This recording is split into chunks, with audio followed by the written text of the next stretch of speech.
Well, 2024 is the year of elections, and apparently that's bad news for democracy. As you may know, I went through the American public school system, so my whole life I was taught to love democracy. The first time I voted, I was so honored I could hardly think straight. They had to give me a second ballot because I filled out the first one with little hearts.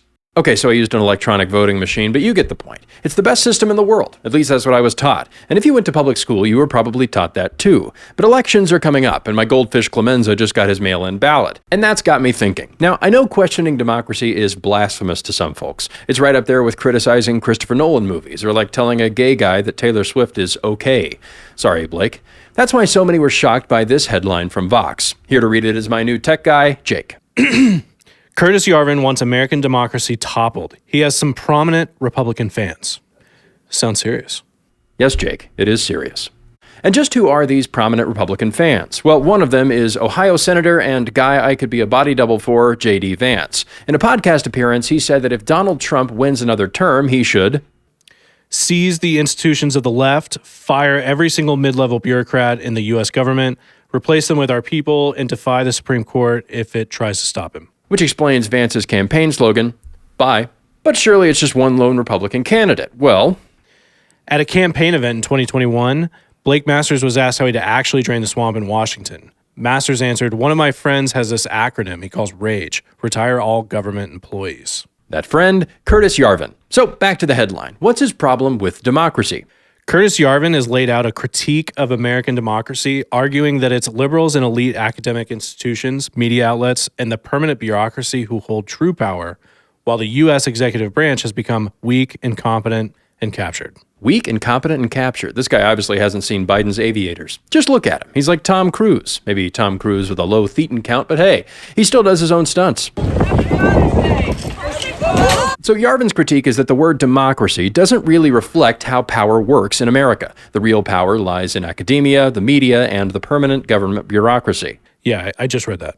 But it's not just J.D. Vance and Blake Masters. Yarvin is also close with Peter Thiel, Tucker Carlson, and he's also the guy who first popularized the red pill metaphor in relation to politics. So what does Yarvin think the problem is? Here's Vox's summary.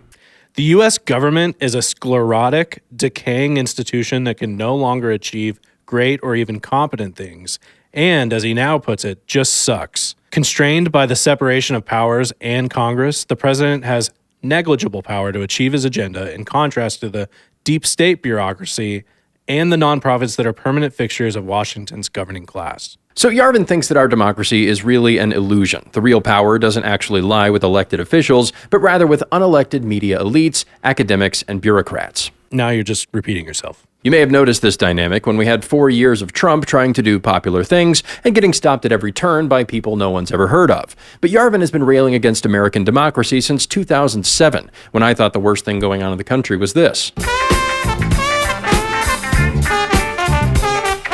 In his view, democracy is what Gaetano Mosca called a political formula, a belief that makes the ruled accept their rulers. Think of the divine right of kings. This made people accept their rulers because in that formula, if you're critiquing the king, you're critiquing God. But here in America, our rulers don't appeal to the will of God, they appeal to the will of the people, which is great until you realize that the people have willed 27 seasons of The Bachelor. The word democracy comes from two Greek words, demos, which means people, and kratia, which I believe is a type of olive. So at a literal level, it means rule by the people. But according to Yarvin, democracy is like Santa Claus, a nice myth to keep the plebs complacent. But instead of cookies, they give taxes, and instead of a lump of coal, the bad kids get jail time. Democracy functions as a different kind of religious mandate for rulers, an opiate of the masses, if you will. This religion is also evangelistic. How are we taught to think of other countries? That all the good countries were democratic, and all the bad ones were something else, but definitely worse. Other countries had a more primitive form of government, and it was our job to spread democracy, and turn everyone's country into Jetson's world. Yarvin points out that there have been lots of societies that thrived without democracy. He uses examples of the Austro-Hungarian Empire, Dubai, Hong Kong, and Singapore. I don't know much about those places, but I'll take his word for it. And it's true that there are more primitive countries, but many of them are democracies. Jamaica has been a democracy for 60 years, and I don't think they're going to the moon anytime soon. We're taught that democracy is like a universal medicine, a cure for every kind of political disease. But Yarvin asks us to imagine it the other way. What if democracy is a poison, one so powerful that only stable societies can withstand it? Maybe a constant power struggle isn't what's best for a country. His argument is much more in-depth than that, and you can check out these articles for more. So what's the bottom line for Yarvin? From the perspective of its subjects, what counts is not who runs the government, but what the government does. Good government is effective, lawful government, bad government is ineffective, lawless government. Whereas in a democracy, good government is defined as whatever we vote for. And maybe Yarvin is right about some democracies. I, for one, am just glad we don't live in one of those fake democracies, where elections are rigged by ballot stuffing, vote buying, altering vote counts, and propaganda campaigns. No, we live in the US of A, where our founders established a democracy. Founders like, I don't know, John Adams. Jay, can you find a John Adams quote about democracy? Sure.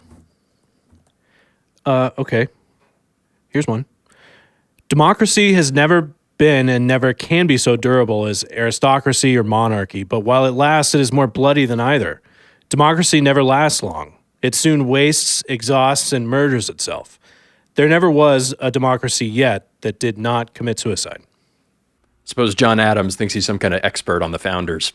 Anyway, democracy has functioned as a powerful political formula in America. But what happens when a political formula dies? The past 4 presidents have had vocal critics calling them illegitimate for their entire time in office. No matter what happens in the 2024 election, half of the country is going to question the results, and both sides will say that they are the real people's candidate. Democracy has been the ruling political formula in America for a long time, and now that it's dead, who knows what will replace it, if anything. It's hard for a country of hundreds of millions of people to suddenly agree on a new justification for power. Until then, we have to appeal to the will of the people.